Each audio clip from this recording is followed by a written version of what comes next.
Today I'm working on another Victrola 50. There's a shock. This is one of the two side crank 50s that I picked up at the recent Wayne, New Jersey phonograph collectors show. I didn't actually go to that show looking to buy machines. I was more there to buy some aftermarket type, reproducers for me to play with, and I actually needed one for a machine.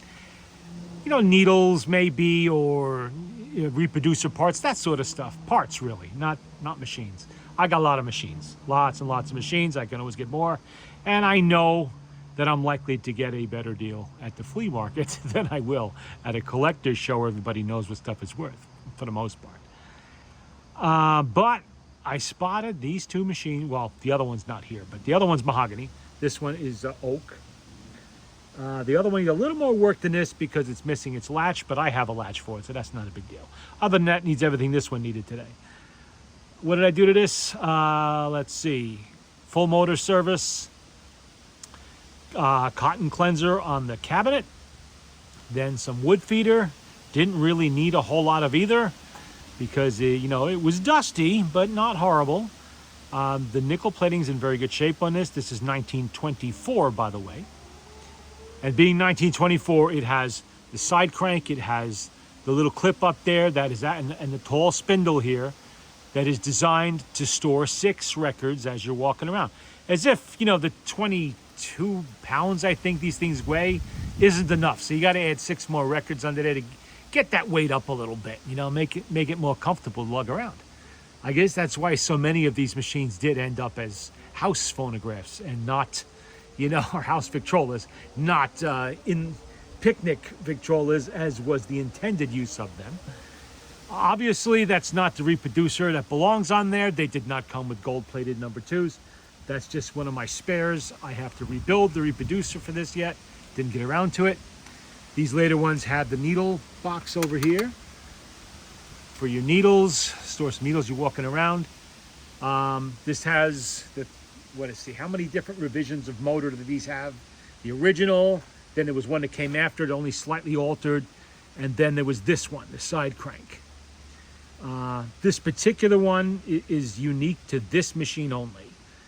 They did not share, it shares a basic design style with the Victrola 4 maybe, but it's not, you can't switch them back and forth like you could with the first version in the early 1921 Victrola 50s. They would make these machines up until the first months of 1926, and that was it after that. I'm really actually surprised they kept it up that long, but I guess they were trying to come up with the orthophonic premium machines, and they hadn't done it yet. They hadn't quite done it yet, so they came up with the 2-60 as kind of bridged the gap between this and the 2-55 orthophonic. A little confusing with the numbers, I know, but that's what they were doing at the time.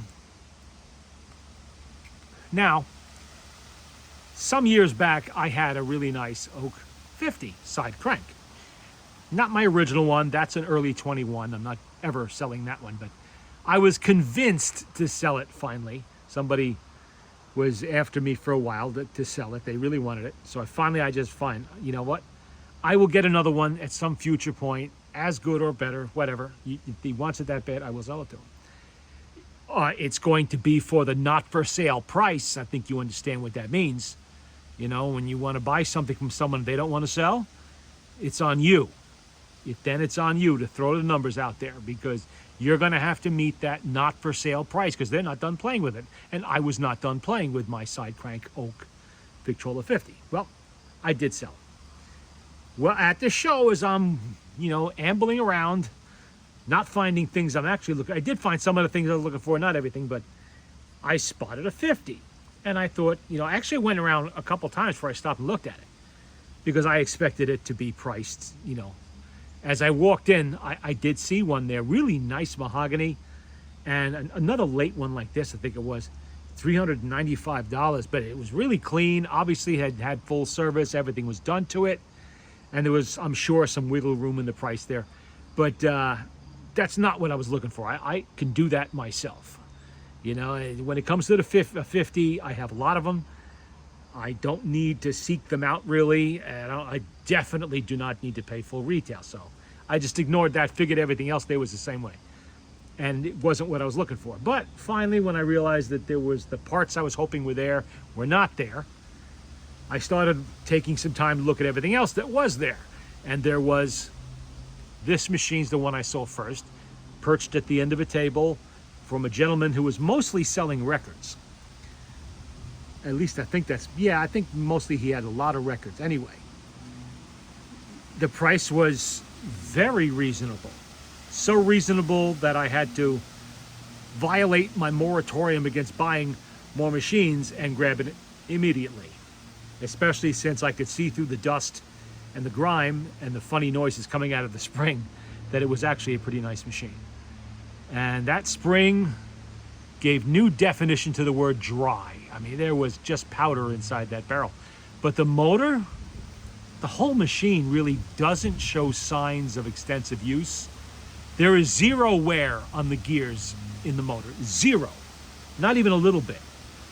Now, I did put a brand new mainspring in this because I always put brand new mainsprings in any 50 or any machine I plan to keep myself.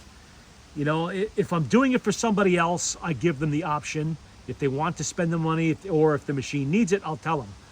And we have to. Or if they want to spend the money, then fine, we'll do that.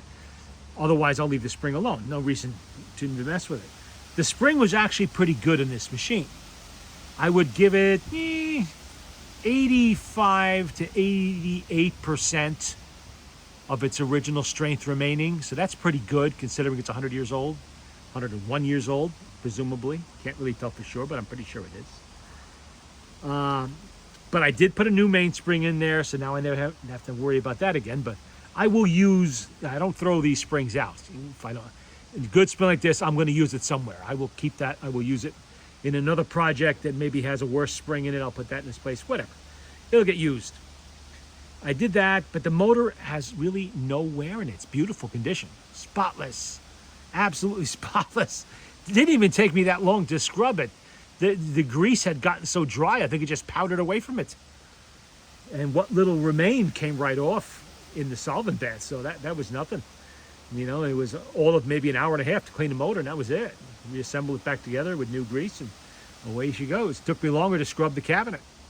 And it wasn't horrible dirty. You know, though some dirt did come out of it, but it wasn't horrible at all. And the wood was a little dry when I was done, so I did put the wood feeder on it. Didn't need a lot of that either. I set it out in the sun when we had sun and let it soak in nice, but it wasn't really that bad. I was saying I was walking around the show. I spotted this, I grabbed it. That went out to the car. Before I'd even made a full circuit down the same aisle, I found another one. And the mahogany. That one, like I said, somebody had started working on it. But the price was too attractive to leave behind for a side crank. I think that one's 1923. And so I grabbed it. I have a really nice mahogany 1923 50. So I didn't need it for that. That one is probably going to get sold once I'm done playing with it. That's what I like to do. It's why I buy these machines. I like to take them apart. I like to tinker with them. Gives me something to do on a Sunday afternoon sitting here. You know, I can take it all apart, fix whatever's broken, put it all back together, make it play like new. Now I'm happy. Do I need it to play records? No, I have a dozen of them. So those ones, I may sit on it for a while and just admire it, or I may sell it right away. Who knows? We'll see. Whatever the mood strikes me, you know, at the time. There's always more. Always more. And I still have 4 or 5 in my stash pile that I haven't pulled out yet that need to be gone through and have everything done on them. So, but I don't think I have any more side crank ones in that stash. So that's getting a little bit rare in my collection. So this now gives me back my oak side crank 50 to go with my really nice mahogany side crank 50. Don't plan to sell it. Anybody who thinks they're going to get it away from me is going to have to come up with what? Yeah, the not for sale price. You don't want to know what that is, but it's not cheap. I got some records here. I was doing a lot of estate sales and flea markets last weekend and last week, and I picked up records here and there. I don't even remember where I got them all from. I only got 2 of them at the show. Nothing special. You know, there's a couple of 12-inch. I think one's a Joseph C. Smith Orchestra, the other one Paul Whiteman. Only because they were $3 each and really clean looking, even though I think that might be a little wobbly. But I'm not worried about that. I wasn't there to buy records, and I sure wasn't going to pay dealer prices for records. It's not going to happen. I'm sorry, just not. Because I go to the flea markets and estate sales where I'm buying these things in large lots, where I end up getting them for $1 generally, is an average price. Doesn't matter what the record is. Could be, you know, something really cool or something no one wants to listen to, but it's $1 a piece. Sometimes you're buying a lot of them, maybe 75 cents. Who knows? That was it for the show. I only bought those 2 machines there. I bought a handful of kind of aftermarket generic style reproducers to play with, one of which has already been used. Didn't get any reproducer parts there, but I don't care. I make some of my own. I get the rest elsewhere. I can get that kind of stuff. Just when I did this show the last time in 2019, I walked out of there with an entire car filled with totes loaded down with Victrola motors, Victrola tone arms, some Victrola parts machines, portables, all kinds of stuff, just all kinds of cool stuff for very little money, because the guy, at the end of the show, he wanted everything gone, didn't want to haul it home. It's okay, I'm your man. I cannot tell you how many times having those parts has saved me from having to spend money to buy stupid little things. A little screw or a spring or a whatever. You know, so that's nice to have that kind of stuff when you do what I do. So I put this machine back together. I'm just playing with the motor now. I'm going to spin some records up. Obviously, I have to rebuild the reproducer yet, which I will do sometime during the week. And next time this comes back, it'll be playing with its original 1924 reproducer, which is a Victrola number 2. And did I wind it up? Yes, I did that already. This is the Haydn Quartet. I forget what it is. I'll show you after.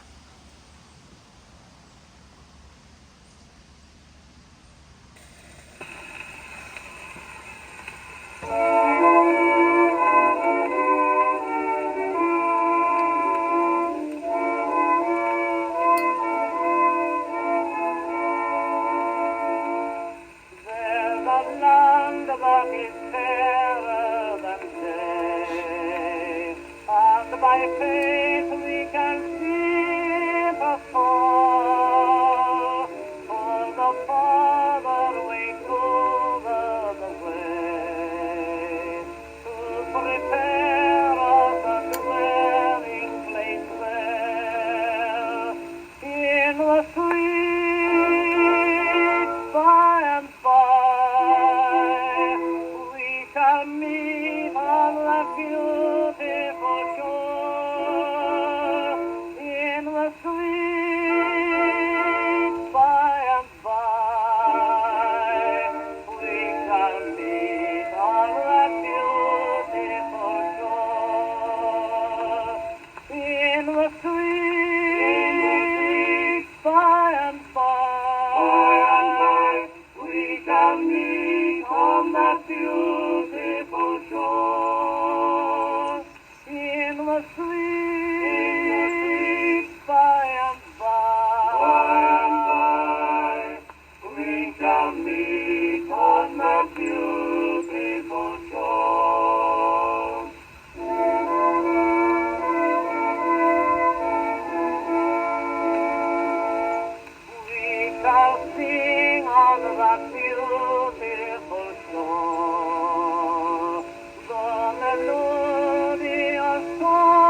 Sweet by and by.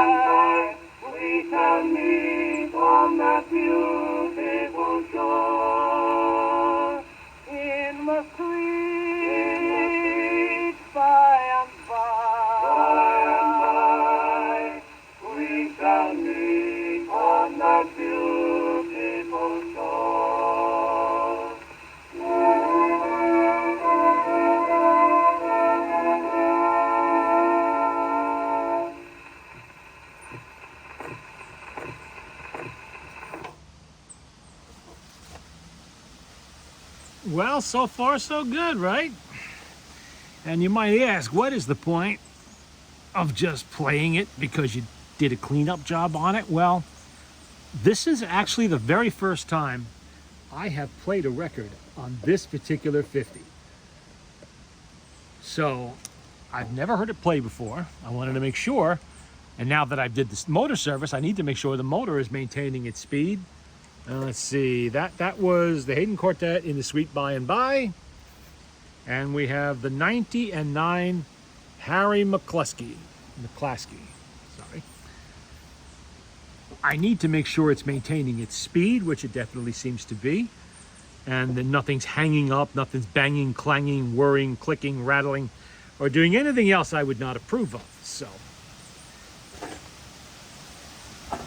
that is the purpose of testing motors after you service them. And one of the reasons why I prefer to have an entire machine at my disposal rather than servicing motors, just somebody sends it to me and I service it, you know. I can't play them. I need to know what they're doing. So unless I have the identical machine at my disposal to put that motor in and test it, how am I supposed to know how it sounds, what it's doing?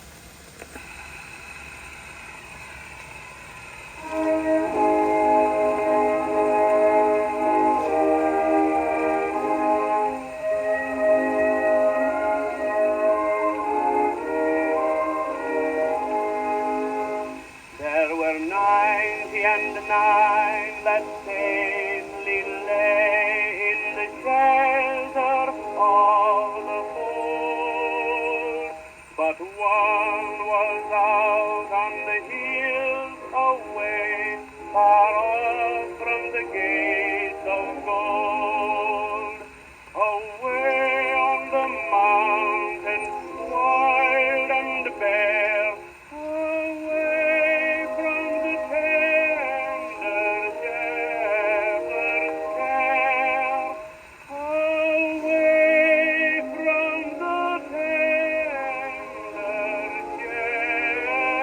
shepherd's care. Lord, thou hast healed thy 90 and 9, are they not enough for thee? But the shepherd made answer, this of mine has wandered away from me. And although the road be rough and steep, I go to the desert to find my sheep. I go to the desert to find my sheep.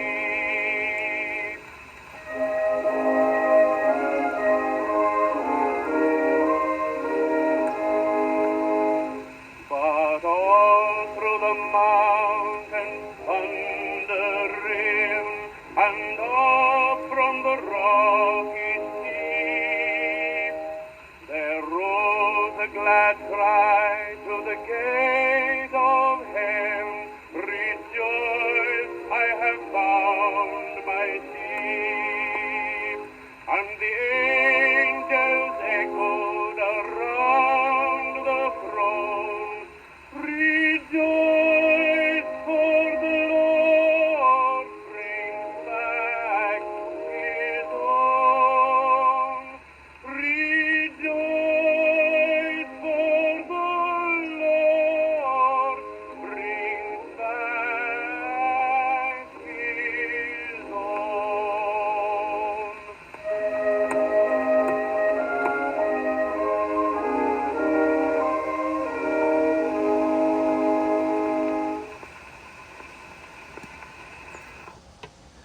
Well, one thing, that record actually played pretty well. Wish I could remember where I got it from. Probably the flea market. Or maybe it was one of the Goodwill places I stopped in. Not really sure. I did find actual Victrola records in both places. Okay, put that out of there. Now, what's next on the stack? And by the way, I don't think I've actually tested this reproducer either. This is one of the ones I recently made a isolator gasket for, and it rebuilt it at the same time. I don't think I ever tested it. It's just from my little box of spare reproducers. Let's see, Dance of the Toy Regiment. Who did that one? Joe Green with the International Novelty Orchestra. Well, let's see what that's all about. I don't really know. What's on the other side? Under the Bridge of Paris. Whistling Novelty with Orchestra.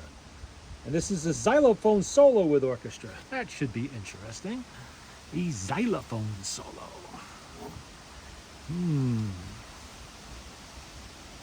Does anybody play the xylophone anymore, I wonder? That was... might be one of the lost instruments, I guess. I don't know. Let's see. And I am using the loud needles here because we have kind of a windy day. I'm sure there's some change in the weather coming I'm not going to approve of, but what are you going to do? Winter is rapidly approaching and it's almost Halloween.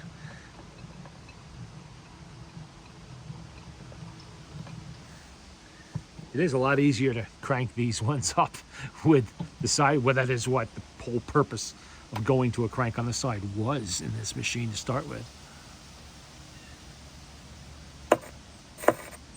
Oh, I think we have a crack.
Well, it's cracked, but what are you going to do? At least you got to hear it play somewhat, even if that irritating tick, tick, tick noise is in there.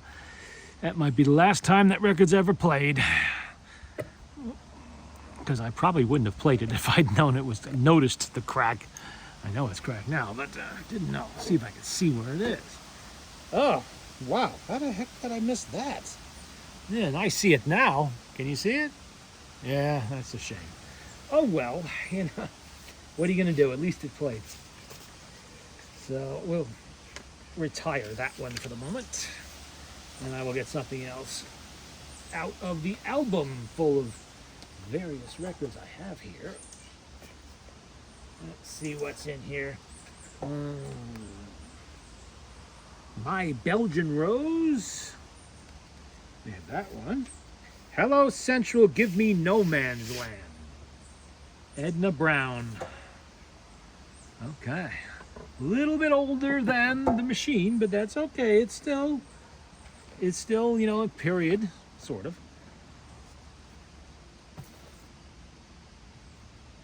Ready. We need a needle. One good thing about the side crank is I don't have to hang it off the side of the table. Or bash my knuckles. Or get up to wind it front. Although one thing you will notice with the 50s is because they do have the shorter crank, so they do clear the top of the table here, they are a little bit harder to crank. You gotta put a little bit more effort into it. They're not as easy as some Victrolas are to crank. The biggest machines are the easiest ones to crank, but you also have to crank them like 70 times, you know, to make up for it.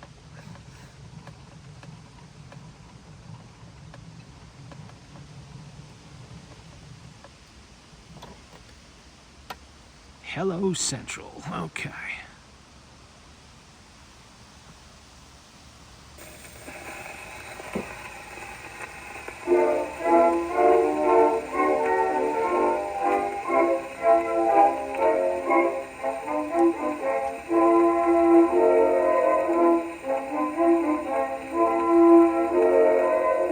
When the gray shadows sleep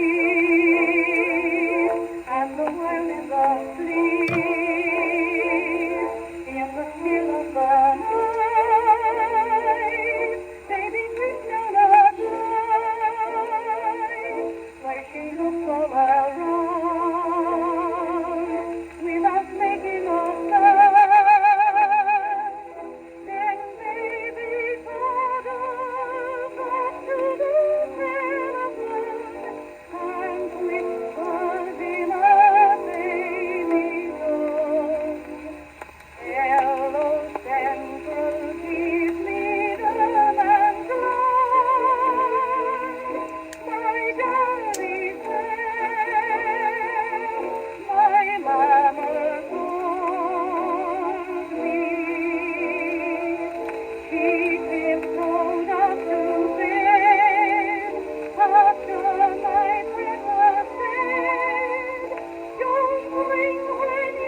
one of the other reasons why you have to spin these and play some records after you've done a service on them is you want to distribute the grease that you've put on all the gears and everything else and in the spring.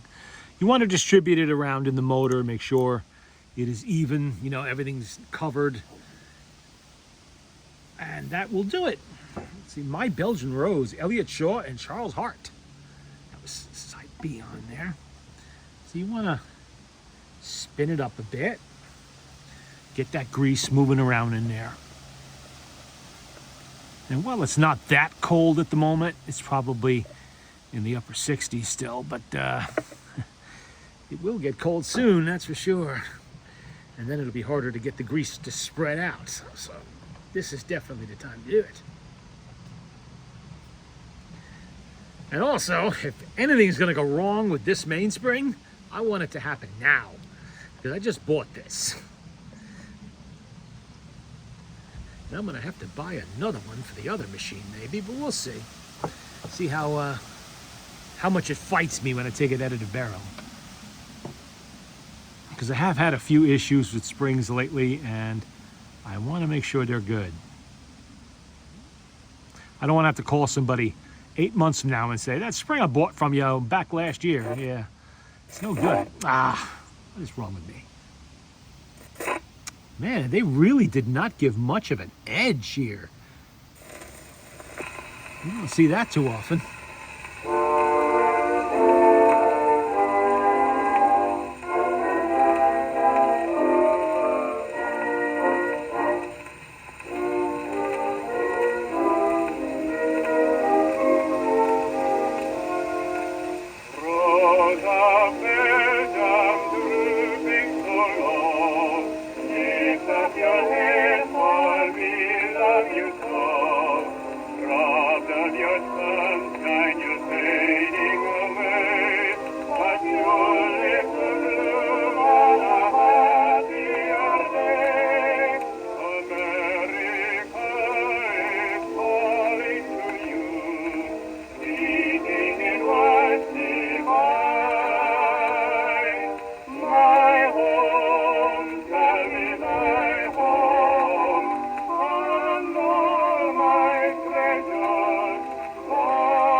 These are songs from a particularly sad time for the world during the First World War.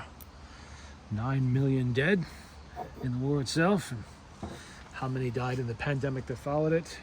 50 million, 100 million, we'll never know.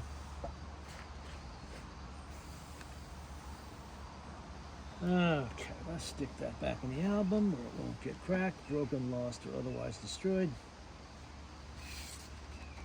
Who's next? Marching Through Georgia. Oh boy. Harlan and Stanley, and then we have the Second Connecticut March, Arthur Pryor's band. Marches. This whole album might be First World War, actually. I'm not sure. Quick look in here to see. Oh yeah, there's quite a few. Quite a few in here. I'm trying to remember where I got this from.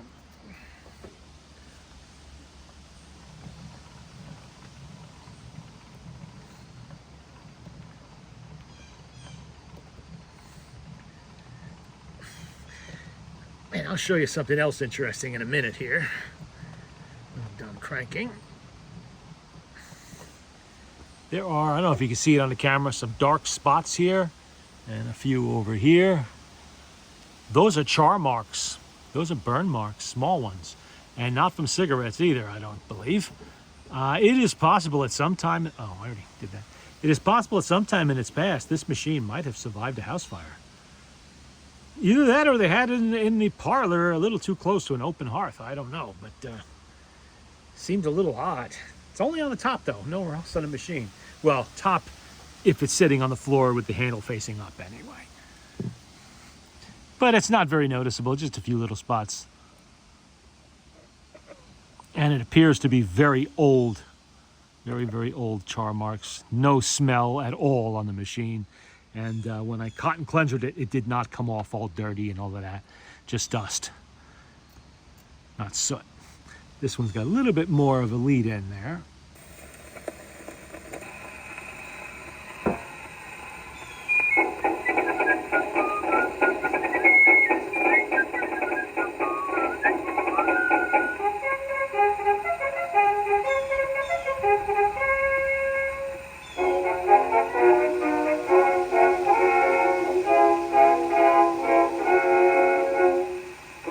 Good old bugle boys will sing another song. Sing it with a spirit that will start the world along. Sing it as we used to sing it, 50,000 strong, while we were marching through Georgia. Hurrah, hurrah, we bring the Jubilee. Hurrah, hurrah, that flag to make you free. So we sang the chorus from Atlantic to the sea, while we were marching through Georgia.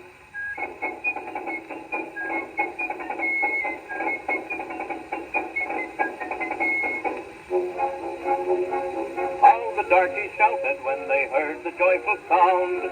How the turkeys gobbled which our commissary found. How the sweet potatoes even started from the ground, while we were marching through Georgia. Hurrah, hurrah, we bring the Jubilee. Hurrah, hurrah, the flag to make you free. So we sang the chorus from Atlantic to the sea, while we were marching through Georgia.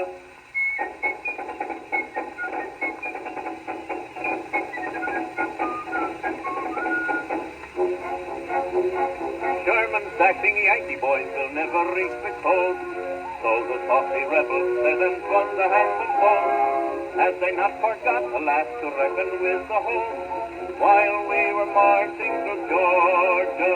Hurrah, hurrah, we bring the Jubilee. Hurrah, hurrah, the flag to make you free.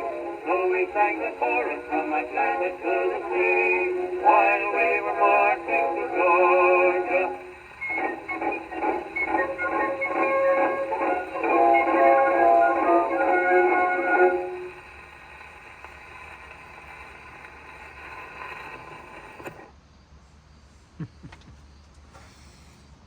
There we go. So far, nothing at all wrong. And for those of you who were at the show and who walked right past this machine, thank you for walking past it.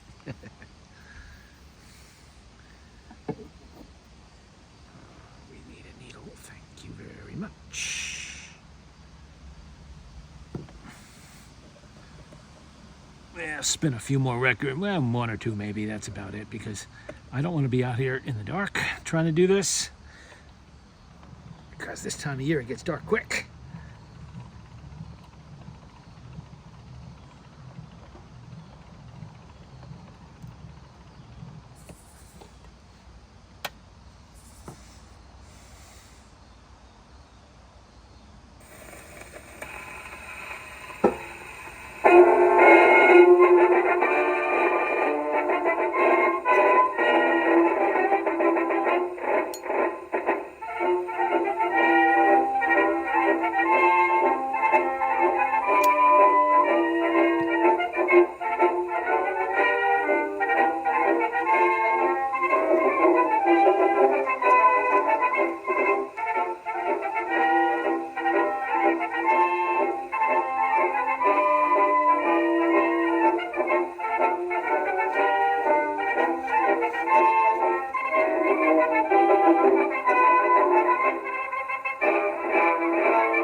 There wasn't really any dust on that, actually.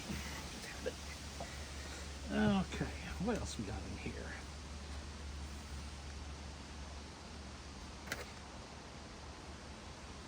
Who's next?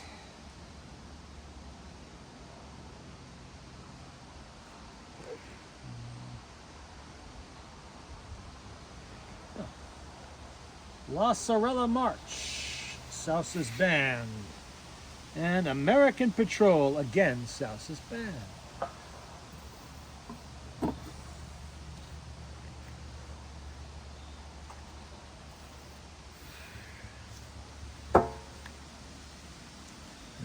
Okay.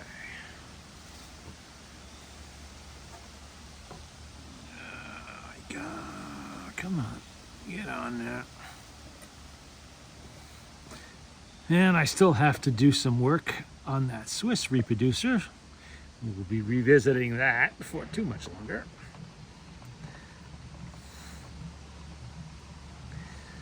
I've been a little busy working the log splitter. As it is that time of year, we need to get the firewood in. Unlike previous years, I no longer work the chainsaw, but I do sit behind the log splitter and work the lever. That I can still do. This one's got a really narrow lead in too.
American Patrol.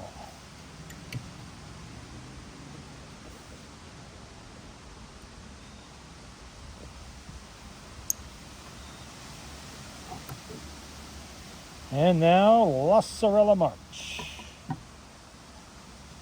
Gardini.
I think we got time for one more, maybe, or am I out of needles? It's amazing. I ordered 600 needles and I got none left. I'm almost out.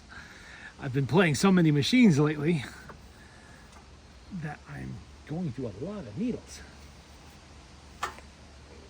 So I guess I'm going to have to reorder some needles.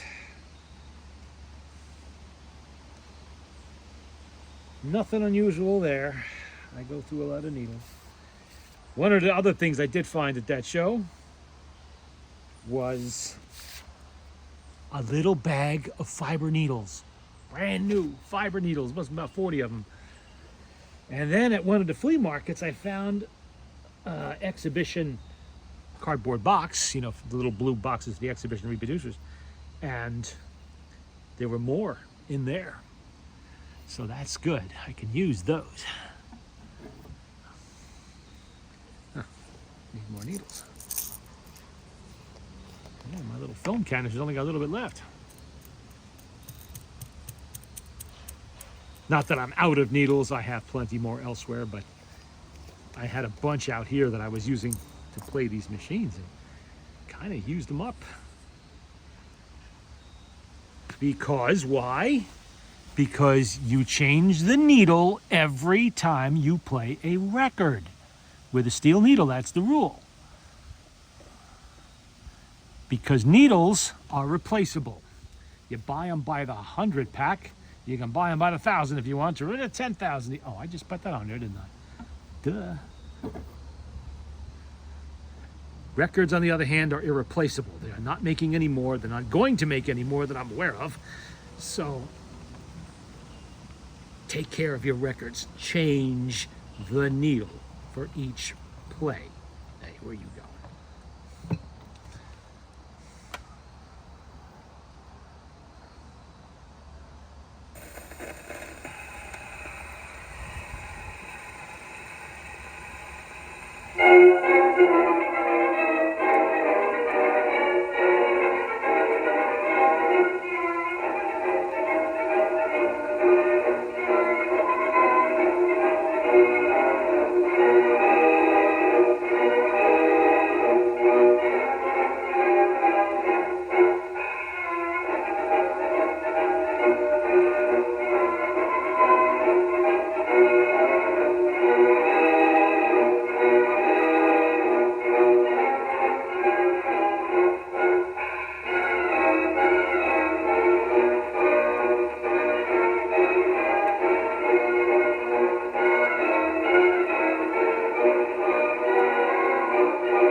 One more play. And then we will call it an evening. And I can go get some supper. That one I just played was the National Game March. Sousa's band again. And Sousa again, the Black Horse Troop March.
forgot to wind it, didn't I? That's all right. And that'll be it for tonight with 87,312, 1924. This one will make a reappearance once I have the correct reproducer for it rebuilt. And I will bring it back and test the reproducer. Have a great evening.